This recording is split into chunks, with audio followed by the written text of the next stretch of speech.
Kain po tayo. Nadulok. Nasunog po yung uli natin. Nadulok po yung uli niya. Ayan. Tingnan niyo po ito, ang ganda nila. Tapos tignan niyo po ito, nasunog ko. Yung last. Gana po ako kasi ng ilaw. Nakalimutan ko.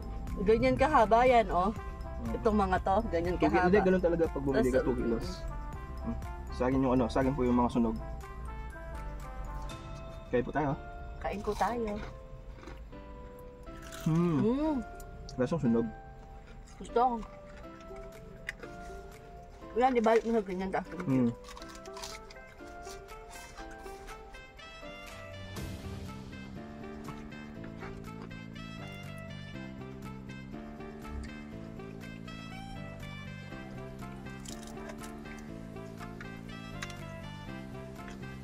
Samji. Ang tawag dito? Ano kasi yan? Ano kasi bahay ito? Sirang bulak lang. Sisirang bulak lang.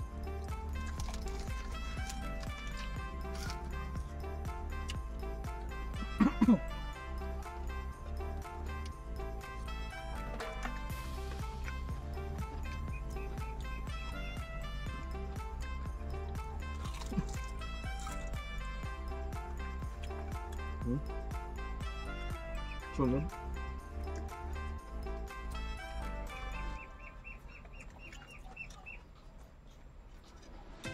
Pwede yan sisig to, no? Hindi. Pwede.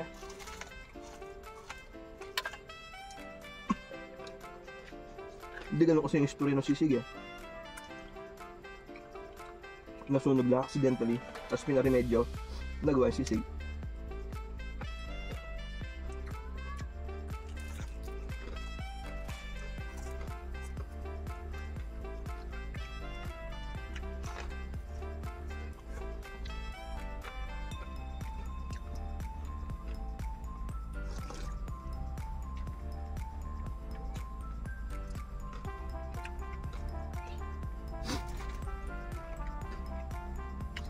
Sarap.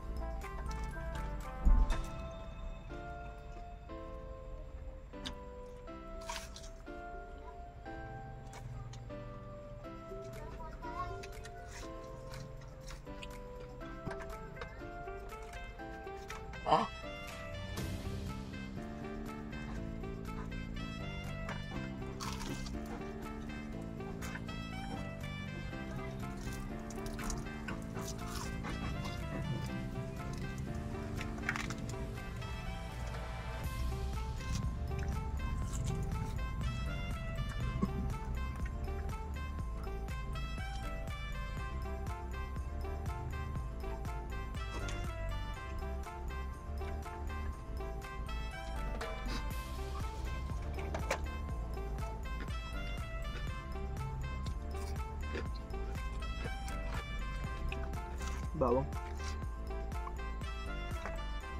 Naubos ko din yung sunog. Meron pa? Meron pa? Meron pa? Kapalit. Pero masarap. Tapos doon siya maalat.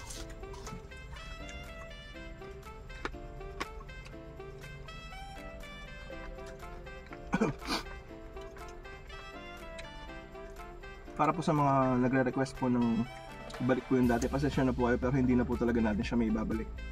Regular na kain na lang. Share lang po.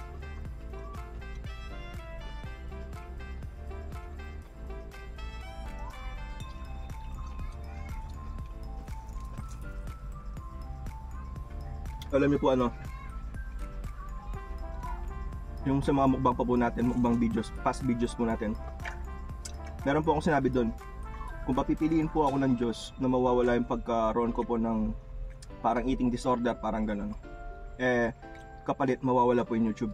Sabi ko po, mas pipiliin ko po yung di baling mawala na lang po yung YouTube. Maging normal lang po sa aming pagkain ko, parang ganun po. Kaya ito po, parang dininig po ng Diyos. Parang ito po yung sign. Marami pong nagre-request na bakit nga daw po hindi natin ibalik yung dati. Kung tutusin po mga kasawlo, pera po yun. Pera po yun, mukbang mga kasawlo. Pero hindi po namin ginagawa. Alam niyo po yun ba? Kasi nga po, paano po sabihin yun? Nakita na po natin yung Grace. Pinaalam na po ng Diyos, parang ganun po. Tapos ibabalik pa po natin. May pera po kasing kapalit yan. Pero hindi po natin pwedeng ibalik pa kahit may kita po doon. Baga ngayon po kung saan po yung alam po natin na Nag-stick tayo sa plano ni Lord. yun po, mabilis na salita. Yun po yung pinakamabilis na salita. Kung ibibigay niya sa atin. Pero yung kagaya dati po kasi, sa mga bago manonood po natin, way back 2021 po nung nagsimula po tayo magbasa ng Bible. Yung nga po, sinabi po ng Bible sa atin na kasalanan po yung katakawan ko. Dati pinipilit ko pa po na nagpa-fasting ako. Hindi ko naman sinusuka, nilululok ko. Yung ganoon po kasi may mga nagko-comment na ataka o kasalanan yan. Hindi ko po tinatanggap na kasalanan yun kasi nagpa-fasting po ako eh. Alam niyo po yan, 3 days po bago kumain. 3 days. Imagine niyo po yung kaya niyo po 3 araw na hindi kumakain. Eh lifestyle ko po yun, kumbaga sinishare ko lang. Lifestyle ko po yung bago pa po mag-YouTube. Kumbaga, pinurse ko po, hindi naman. Basta ginawa ko po yan as a lifestyle. Sinishare ko lang po siya ngayon, yun nga. 3 days po bago kumain. Kaya, inaano ko po sa sarili ko, hindi katakawan yun. Kasi, nagpa-fasting ako eh. Pero may conviction po yung Holy Spirit na katakawan yung sinasabi mo. Nalaman ko po yung magsimula nung nagbasa po tayo ng Bible. Kaya ngayon po, kahit ano pong pilit po ninyo na, kahit anong request po na ninyo na ibalik po natin yung pag-YouTube, hindi na po. Andiyan naman yung pag-YouTube. I mean yung pagmumukbang po natin dati. Yung maramihan kahit anong talaga. ipilit po na ibalik daw yung dati. Nahihilo ako sa'yo. Di baling mawala na lang po yung YouTube natin, wala na pong manood sa atin, pero hindi ko na po ibabalik yun. Yun lang po ang masasabi ko po. Yan, kung ganito po kasi, kumakain. Normal naman yung kumakain po na yung mga tao. Di ba po ba? May mga tao talaga na kumakain. Kumbaga sinishare natin si Lord, di lang tayo kumakain. Yung nga, yun yung sinasabi ko, si Jesus Christ nga, nakiupo sa mga makasalanan. Hindi po para maging makasalanan siya, hindi para i-share po yung kaligtasan sa kanila. Yun lang po. Yun pong hiningi po natin. Kumbaga po, bulag po tayo dati. Now I can see na parang ganun po. Nabulag din po ako dati. Yun. Ito na lang. Di ba yung sa pag-YouTube yung ano mo, kung papipiliin ka, yung katakawan or YouTube, ganyan. Ito na lang po. Sinacrifice natin yung araw ng Sabado. Madaming nag-order ng food trays po sa atin. Pero dahil yun po yung Lord's Day natin, alam niyo po, buong araw, ganyan, wala tayong ibang ginagawa, kundi yung iserve lang po si Lord, mag-aral, salita ng Diyos. Give up po natin yung mga orders ng Sabado. Isipin niyo po yung mga nag-o-okasyon ng Sabado, ang dami po. Hanggang ngayon po, tinitest ako ni Satan po. Every Saturday po, ang daming order. 4 na tao, 5 tao, hanggang 10 po, ganyan. Pero dahil mas lamang po talaga ang Diyos, dahil number 1 po siya sa buhay natin ngayon. Mas pipiliin po natin yung mag-aral po ng salita ng Diyos kaysa doon sa pera po. Excuse me po. Sa totoo lang po, alam niyo po yung sinasabi ko sa inyo 2022. Yung October po nung naano po si Sao, yung kuko niya na-infection po siya. 3 months or almost 6 months po siyang hindi makagalaw. Yung buong 3 months po yun, hindi po tayo nag-upload yung isa sa video po. Doon po, nag-pray po ako, nag-ask po ako sa Lord kung i-delete ko na po yung YouTube channel namin. Tsaka lahat ng mga account po ng Ryan's Leg, i-delete ko na po siya dapat. Yun nga, nagdasal po tayo. Yung nga, to share the gospel po. Siyempre, makita po dapat sa atin yung pag-share natin ng gospel. Yung ganun po, yung na-apply din po natin siya sa buhay natin. Kaya hindi ko na po talaga pwedeng ibalik yung dati. Opo, wala pong ganun karaming nanonood. Hindi na siya gusto. Pero hindi na po yung goal natin eh. Yung makalat po yung magandang balita. Dinadasal ko po ngayon na sana yung mga mas malaki yung influence. Sana sila yung makakita talaga kay Jesus Christ. Tapos sila yung mag-share kasi mas marami po sila mga followers. Yung i-praise natin si Jesus Christ, yung Lord po talaga. Kasi halos ngayon napupuri yung sarili. Ang galing ko, ang lakas ko, gano'n. Hindi. Dapat pinupuri po natin galing talaga ko, yung Lord. Yun po, to share po tayo. Yun po yung content natin ngayon. Hindi na po siya yung dati. Bonus lang po yung pagkain natin kasi may nanonood po eh. Pero ang pinaka-goal po natin to share the gospel. Pero hindi po namin sinasabi to dahil banal po kami.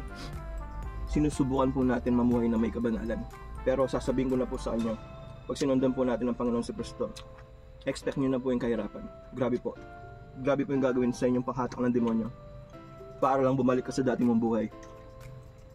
Yan na po. Gaya po ng mga nagko-comment, ginagaya po ng demonyo yun. Maniwala man po kayo hindi. Ganyan nga, sinasabi na magganito na lang kayo, mas maraming nanonood kasi ganito yung ginagawa nyo. Kasi gusto nilang masatisfy yung sarili nila sa panonood. Ayun, gano'n yung... Pero hindi po, wala pong kasalanan yung tao doon. Kumbaga, naging instrumento lang po sila. Yung ganun po. Kasi basta ganito po yun eh. Hate the sin, love the sinner. Tayo po makasalanan po tayo. Yung hate po natin yung kasalanan. Hindi po yung nagkakasala.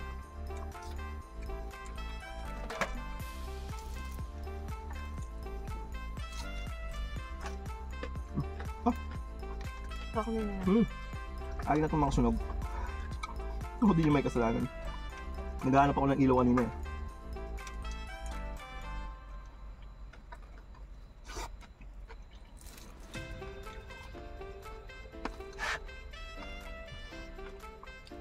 Check lang yung video. Kasi sa tuwing sinashare po natin yung gospel, alam nyo po gaano po galing yung demonyo. Pinapatay po niya yung video. Every time. Pag may sinashare po tayo, lagi pong putol. Sino po yan? Way po ng demonyo yun. Kasi ayaw po niya maikalat po yung gospel.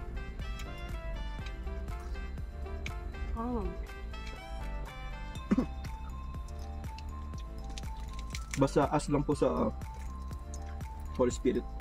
Present po niya yung mga right person, mga right tao na mas makikilala po natin ng Panginoong Kristo. Yung feeling mong kala mong kutob mo yun, no. Yung Holy Spirit po yun. Di ba sabi niya, malakas talaga yung kutob, sabi nila. No. Napapanaw na ako.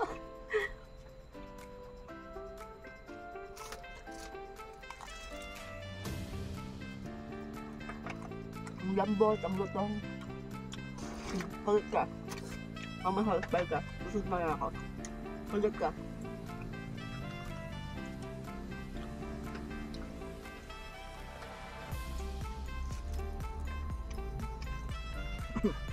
Parang ikaw si Ryan. Kulang na lang pati kamay ko. Tsaka ano lang, yun, gagamit yung Diyos kasi nga sa mga entertainment yan. Tignan mo si Despacito. Live yun siya ka. Kumanta po ng Despacito. Pinaalam po niya na nagsiserve mo na po siya kay Jesus Christ. Ngayon, diba? Despacito si Gasolina.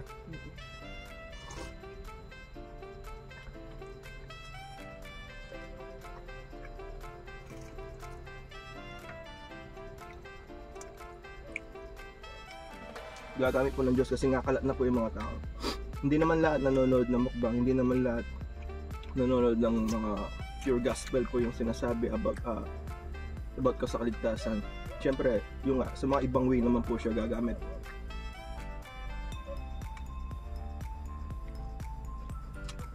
Nakakapagbilig pa yan.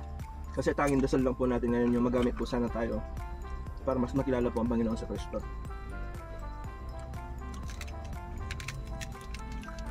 Ano nakikita natin sa pamumuhay natin?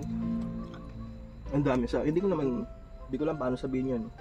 Kung i-check nyo lang po yung physical appearance na lang po dahil. Hindi lang po physical syempre. Part na po yun. Yung physical appearance po natin dati. Gustong gusto ko po yung mga piercing, mga borloloy. Sexy body. Yun, self-love. Pero tinanggal ko po lahat yun. Yun po yung dahilan kaya hindi na po ako nag-workout ngayon. Pero kailangan pa din po natin ingatan yung templo ng Diyos, yung katawan po natin. Yung nga po, dati po kasi yung araw ko sa pag-workout lang lahat, sa pagda-diet, yung po yung ginagawa ko, doon po naubos yung time ko dati. Sipin niyo po na umaga maglalakad po ako, ilang kilometro. Pagdating po ng hapon mag-workout po ako, magbubuhat. Pagdating po ng gabi maglalakad po ulit ako. Para lang po makain yung ganito karaming pagkain. Pero binusto ko po yun, yung nga lang po, yung kapalit. Naubos po yung oras ko doon.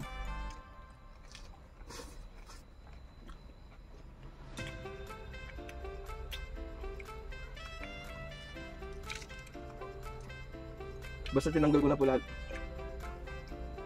Mga gym equipments ko po, binenta ko na din. Sa motor? Sa mga motor po. Basta binenta ko na po lahat. Yung mga hinumaling ko po noon na gamit, na minahal ko ng lubos.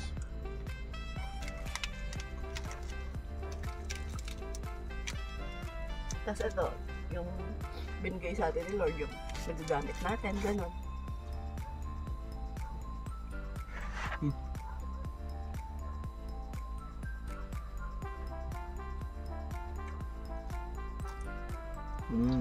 Naman. So ayun na nga po mga kasaulo, at dito na po natin tatapusin ang ating video. Hanggang sa susunod, paalam, maraming salamat po, ingat ang lahat, God bless us all po, bye!